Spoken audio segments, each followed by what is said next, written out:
पश्चिम Asia में जारी युद्ध के बीच वैश्विक राजनीति में एक बड़ी कूटनीतिक हलचल सामने आई है।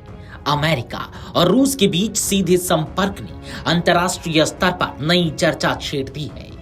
अमेरिकी राष्ट्रपति डोनाल्ड ट्रंप और रूस के राष्ट्रपति व्लादिमीर पुतिन के बीच फोन पर बातचीत हुई है, जिसमें ईरान के साथ चल रहे युद्ध को जल्द राजनीतिक और कूटनीतिक तरीके से खत्म करने की संभावनाओं पर चर्चा विस्तार से की गई है।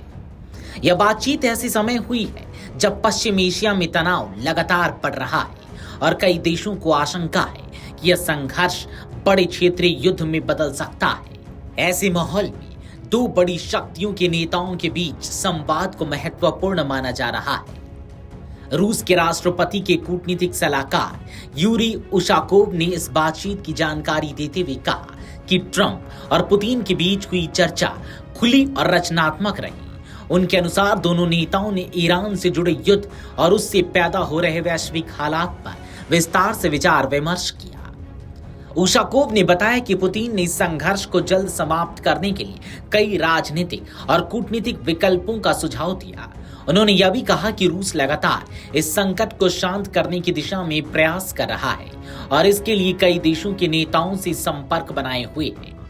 पुतिन ने बातचीत के दौरान यह भी बताया कि रूस खाड़ी देशों के नेताओं, ईरान के राष्ट्रपति और अन्य अंतर्राष्ट्रीय साझेदारों के साथ लगातार संवाद में है ताकि युद्ध को कूटनीतिक रास्ते से समाप्त किया जा सके। वहीं अमेरिकी राष्ट्रपति डोनाल्ड ट्रंप ने युद्ध की अवधि को लेकर अलग संकेत दिए हैं। ट्रंप का कहना है कि ईरान के खिलाफ चल रहा सैन्य अभियान ज्यादा लंबा नहीं चलेगा। उन्होंने इसे अल्पकालिक सैन्य अभियान बताते हुए कहा कि अमेरिकी सेना अपनी शुरुआती योजना से भी आगे बढ़ चुकी है और ऑपरेशन तेजी से अपने लक्ष्य की ओर बढ़ रहा है।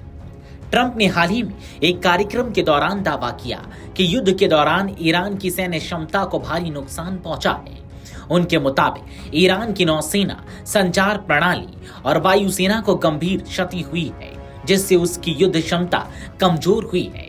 हालांकि ट्रंप के इन दावों की स्वतंत्र पुष्टि अभी तक सामने नहीं आई है। दोनों नेताओं के बीच बातचीत में सिर्फ युद्ध ही नहीं बल्कि वैश्विक अर्थव्यवस्था से जुड़े मुद्दों पर भी चर्चा हुई। खास तौर पर वैश्विक तेल बाजार और वेनेजुएला की स्थिति पर भी विचार किया गया।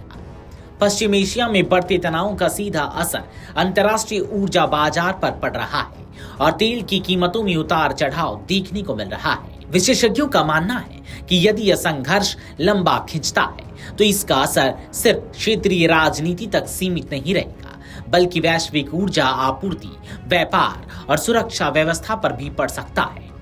ऐसे में ट्रंप और पुतिन के बीच हुई यह बातचीत इस बात का संकेत मानी जा रही है कि दुनिया की बड़ी ताकतें युद्ध को सीमित रखने और उसी कूटनीतिक तरीके से समाप्त करने की कोशिश कर रही है। आने वाले दिनों में यह देखना महत्वपूर्ण होगा कि इस कूटनीतिक प्रयासों का पश्चिम एशिया के इस संघर्ष पर कितना असर पड़ता है। Video desk amarujala.com। अगर आप ये वीडियो YouTube पर देख रहे हैं तो हमारे चैनल को सब्सक्राइब कर बेल आइकन दबाएं और Facebook पर देख रहे हैं तो हमारे पेज को लाइक करें।